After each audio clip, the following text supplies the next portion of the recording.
ವಿಜಯ ಸುದ್ದಿ ವಾಹಿನಿಯ big impact. ಕಳೆದ 2 ವರ್ಷಗಳ ನಂತರ ಹನಸಿ ಗ್ರಾಮದ ವಿದ್ಯಾರ್ಥಿಗಳ ಕನಸು ನನಸಾಗಿದ್ದು ನಮ್ಮ ವಾಹಿನಿಯ ಕಾರ್ಯಕ್ಕೆ ಮೆಚ್ಚುಗೆ ವ್ಯಕ್ತವಾಗಿದೆ.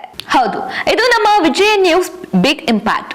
ಕೊರೋನಾ ನಂತರ ಧಾರವಾಡ ಜಿಲ್ಲೆಯ ನವಲಗುಂದ ತಾಲೂಕಿನ ಹನಸಿ ಗ್ರಾಮದ ಶಾಲಾ ಮಕ್ಕಳು ಶಾಲೆಗೆ ತೆರಳುವ ಸಮಯದ ಸಂಚರಿಸುವ ಬಸ್ ನಿಂತು ಹೋಗಿದ್ದರ ಕುರಿತು ಇತ್ತೀಚೆಗೆ ನಮ್ಮ ವಿಜಯ ನ್ಯೂಸ್ ವಿಶೇಷ ಸ್ಟೋರಿಯನ್ನ ಕಳೆದ ಶನಿವಾರದಂದು ಬಿತ್ತರ ಮಾಡಿತ್ತು. ವರದಿಯಿಂದ ಎಚ್ಚರಗೊಂಡ ನವಲಗುಂದ ಸಾರಿಗೆ ಇಲಾಖೆಯ ಅಧಿಕಾರಿಗಳು ಈಗ ಕಳೆದ ಸೋಮವಾರ ಹನಸಿ ಗ್ರಾಮಕ್ಕೆ ಶಾಲಾ ಮಕ್ಕಳು ತೆರಳಲು ಸಾರಿಗೆ ಬಸ್ ಬಿಟ್ಟಿದ್ದಾರೆ. ಇದು ಈಗ 5 ಕಿಲೋಮೀಟರ್ ನಡೆದುಕೊಂಡು ಬ್ಯಾಲಳ ಗ್ರಾಮಕ್ಕೆ ತೆರಳುತ್ತಿದ್ದ ಶಾಲಾ ಮಕ್ಕಳ ಮುಖದಲ್ಲಿ ನಗು ಸಂತಸ ಮೂಡಿಸಿದೆ. ನಮಗೆ ಬಸ್ಸಿನ ಅನುಕೂಲವಿಲ್ಲದಕ್ಕಾಗಿ ನಾವು ಮೊನ್ನೆ ದಿನ ಈ ರೀತಿಯಾಗಿ ಭಾಷಣವನ್ನು ಮಾಡಿದ್ದೆವು. ನಮಗೆ ವಿಜಯ ನ್ಯೂಸ್ದವರು ಬಂದು ಎಲ್ಲರಿಗೂ ಪ್ರಚಾರ ಮಾಡಿ ಅದನ್ನು ಶಾಸಕರಿಗೆ ಮುಟ್ಟಿಸಿ ನಮಗೆ ಬಸ್ಸು ಬರುವ ಹಾಗೆ ಮಾಡಿದ್ದರು. ಅದಕ್ಕಾಗಿ ವಿಜಯ ನ್ಯೂಸ್ಗೆ ಧನ್ಯವಾದಗಳು.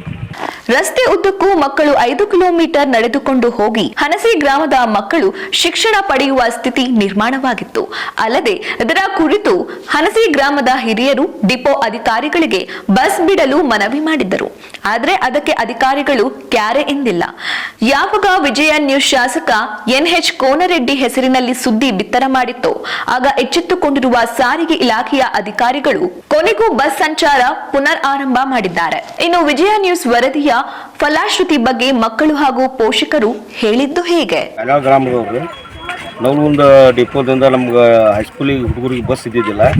ಹಸಿ ಗ್ರಾಮದಿಂದ ಹುಡುಗರಿಗೆ ಬರಾಕ ಆ ಪ್ರಕಾರ ನಿನ್ನೆ MLA ಸಾಹೇಬರು ನಮ್ಗೆ ಹೈಸ್ಕೂಲಿಗೆ ಹುಡುಗರಿಗೆ ಬರಾಕ ಬಸ್ ಅನುಕೂಲ ಮಾಡಿಕೊಟ್ಟಾರೆ. ವಿಜಯ ನ್ಯೂಸ್ನವರು ಸುದ್ದಿ ಮಾಡಿದ್ರು ಬಸ್ ಬಿಡುವಲ್ರು ಇದಕ್ಕಂತಂದು ಮಾಧ್ಯಮದವರು. ಆ ನಂತರ ಅದನ್ನು ಎಚ್ಚೆತ್ತುಕೊಂಡು ಇವತ್ತು ಬಸ್ ಕಳಿಸಿದ್ದಾರೆ ಡಿಪೋದಿಂದ. ಥ್ಯಾಂಕ್ಸ್ ವಿಜಯ ನ್ಯೂಸ್ನವರಿಗೆ ಧನ್ಯವಾದಗಳು.